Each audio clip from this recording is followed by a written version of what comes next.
All right, so you know we got to talk about this Golovkin Canelo 3 fight. Fro is getting really out of control. But I don't have too much to say on this fight. They fought twice already. I don't think I really need to sit here and break everything down. I would assume most people that are watching this probably saw the first two fights. If you haven't, I would suggest going and watching the first two fights. I won't speak on who won the fights, but both very close fights, very competitive fights in my opinion. So speaking on this third one, I mean, listen, I just feel like at this point, and I'm not trying to knock Canelo, man. Canelo has had an absolutely tremendous career. He's accomplished some incredible things.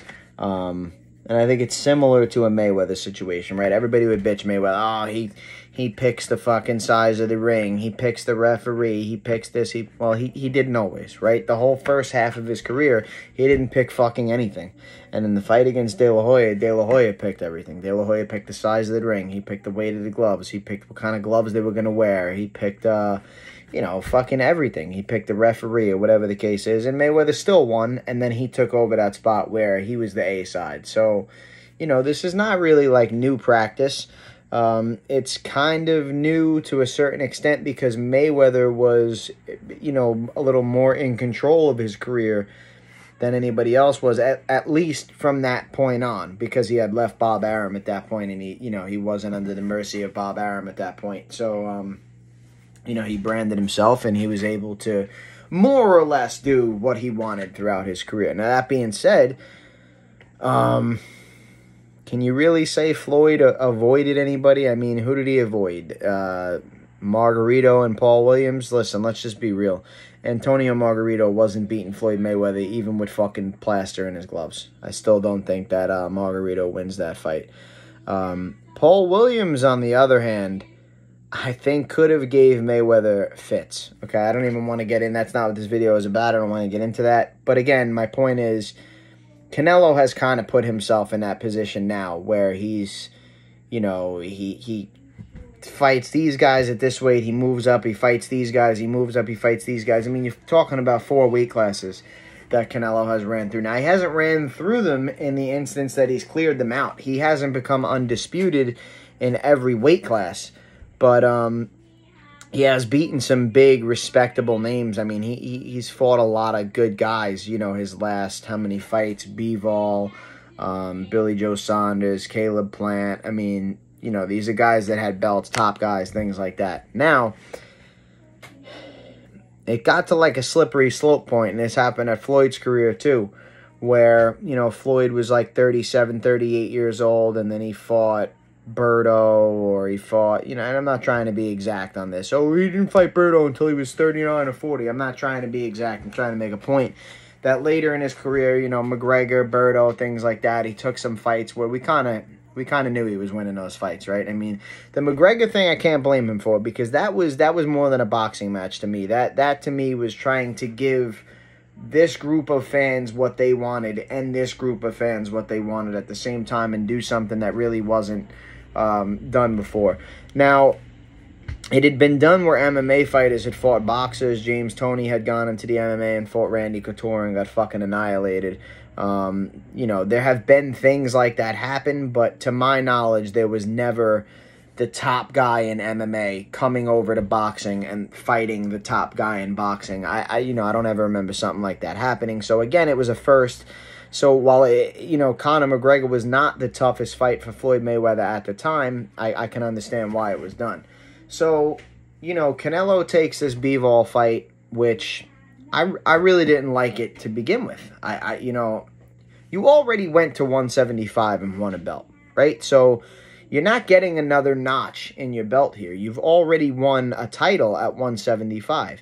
So to me, it was odd. If you're going to do that, right, clear out 54, clear out 60, clear out 68, clear out 75, if that's what we're doing, right? If the goal is to just win as many belts in as many weight classes as possible, then why are we even going back to 175 and fighting Bivol? I don't even really totally understand that. Go to cruiser and fight somebody else and win a belt in another weight class. Or, go back to 68 or 60 and fight Benavidez or this and that. I didn't really understand why Canelo took that Bivol fight. He lost the Bivol fight. He had the rematch clause, and people, Paulie Malignaggi, certain other people, my boy that I always talk to, they were. I don't think Canelo is going to take this rematch, at least not right away. Yada yada, and here we are. Right now, we're turning around and we're fighting Golovkin a third time. So it seems like it's getting to that point to me for Canelo, where I'm not sure that Canelo is going to turn around and really take the toughest fights out there right now. And again, it was the same thing with Floyd, right? Like, did I want to see Floyd fight Errol Spence at 39 years old or Keith Thurman at 39 years old? I didn't really. And the reason why is because I thought Floyd earned what he had at that point. And to me, as a boxing fan, not speaking on any specific fighters, but as a boxing fan, I didn't want to see a guy that was that good and that dominant lose his O just because of father time, right? Because on a long enough timeline, he will lose, right? If he, and I'm just, being hypothetical, playing devil's advocate here, he fights Keith Thurman at 39, he wins. He fights Errol Spence at 40, he wins. He fights Bud at 41 years old, and he wins, right? Where does this end? It has to end somewhere. At some point, he becomes too old. Then at 42, he fights Boots and loses, whatever it is, right? Or at 44, he fights some guy that we don't even know of right now, who's 4-0 right now. And, at 44 years old, he fights this guy and he loses. It's like, we didn't find the person to crack the code. We didn't find somebody that was better than him. What we found was that, Father Time is undefeated, and fight long enough and fight the top competition long enough and you will lose. Now, Canelo doesn't have an O, so I'm not going to sit here and act like Canelo is scared to lose his O or scared of any fighters or whatever like that, but I do think that Canelo is in a position where he can take these big-name fights that are not necessarily the hardest fights out there, but they're big names and they're going to sell. And it's like, at this point, I mean, yeah, I would like to see Canelo fight Benavidez. I'm not trying to give Canelo a pass here, but is the Golovkin fight really that bad? I mean, Golovkin's a great fighter, right? 41 years old. I think he's on the decline and, really quick and clear. I got Canelo winning this fight. But, it's not like Canelo is just picking some random scrub that he's going to go beat up on or whatever the case is. So, I'm not mad at this fight, but it's not the fight I'm looking for at all. Now, what's a little bit odd to me, right, is, and I'm not speaking on who should have won, what the scores were, anything on that. I'm just speaking on the actual facts of what went down, right? These two guys fought twice before, and Golovkin didn't win either one of those fights. So what would make anybody think that he's going to win the third one at 41 years old? Again, is it impossible for him to win? It's not. But I just don't see where you're pulling from to turn around and say, oh, Golovkin's going to win this fight. Are you going to say Canelo declined in his last fight against Bivol? I mean, I don't know that he did or he didn't. I mean, was it a decline of Canelo? Was it showing how much we underestimated or underrated Bivol? Was it showing, how out of his element and how out of his real weight Canelo was, that he fought good and he just still couldn't win the fight?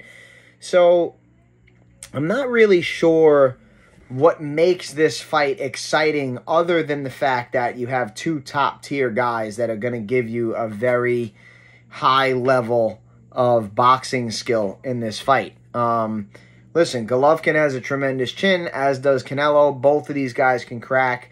And, they both seem to have a tremendous amount of heart and stuff like that. So, again, I don't want to write this fight off as if it's garbage or anything like that. But, just laying all things on the table, I just can't see how Golovkin wins this fight. So, at the end of the day, I got to go with Canelo winning this fight. As far as how he wins this fight, I can't. I'm not going to say I can't see Canelo stopping him, but I can't go out here and say that Canelo's going to stop him. He didn't stop him either of the first two times. Not only did he not stop him, he didn't really ever hurt him. He didn't come anywhere near stopping him. Same thing for Golovkin. I don't think that either of these guys are going to stop the other. I think that the skill level is too high. Some of the defensive tactics are too good. The chins are too good. Things like that. But I mean, we'll see, man. Like I said, Golovkin, 41 years old. I just don't really see a way that he can win this fight against Canelo at this point in his career, especially considering that he didn't win either of the first two fights, in which he probably, his best chance to win was probably the first fight. If not, he got another crack at it not far after, and didn't seem to get it done that time either. So, end of the day here, man, I'm gonna have to go and pick Canelo by unanimous decision here to win this fight over Golovkin. So, I'll be interested to see it. I'm not going to buy it, but I'm sure I'll tune into it. But that's my pick at the end of the day, man. Canelo by unanimous decision. Peace.